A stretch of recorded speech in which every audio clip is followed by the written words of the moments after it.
પારડી ખડકી હાઈવે પર વિમાનનું જ્વલનશીલ ઈંધણ ભરેલું ટેન્કર પલટી ગયું। પારડી ખડકી નેશનલ હાઈવે નંબર 48 પર રામદેવ ઢાબા નજીક વાસીથી નીકળેલું અને અત્યંત જ્વલનશીલ એવિએશન ટર્બાઇન ફ્યુઅલ ડીઝલ ભરેલું એક વિશાળ ટેન્કર ધડાકાભેર પલટી મારી ગયું હતું।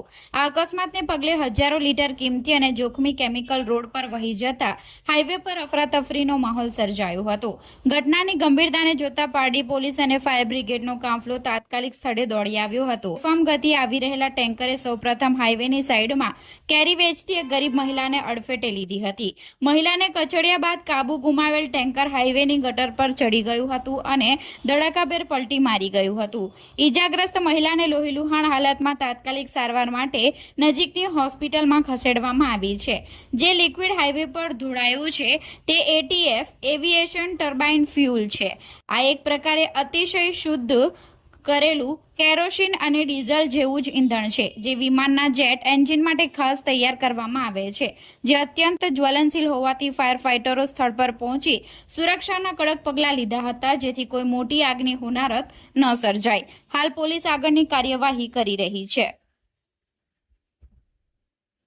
આજ રોજ પારડી તાલુકા ખાતે આવેલ નેશનલ હાઈવે પરથી એથિકલ હોટલની સામે એક ટેન્કર એચપીસીએલનો જે એવિએશન ટર્બાઇન ફ્યુઅલ લઈને જતું હતું એ ડ્રાઈવરે કાબુ ગુમાવતા અચાનક ટેન્કર પલટી ખાઈ ગયું હતું, જેમાં એમાં ભરેલ એવિએશન ટર્બાઇન ફ્યુઅલ પણ થોડું સ્પીલ થયેલ છે અને જે સ્પીલ થયેલ છે તે જગ્યાએ માટી નાખવા માટે પણ ડમ્પર બોલાવવામાં આવેલ છે જેથી કોઈ હાનિ ન થાય।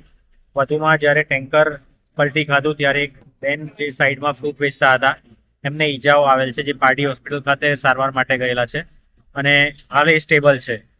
વધુમાં આ જે એચપીસીએલ છે એમના એરિયા સેલ્સ મેનેજર પણ હાલ અહીંયા આવી રહ્યા છે અને કોઈ પણ હાનિ ન થાય તે રીતની કાર્યવાહી હાલ ચાલી રહી છે। સાહેબ, આપણે સાવચેતીના કઈ રીતના પગલાં લેવામાં આવ્યા છે?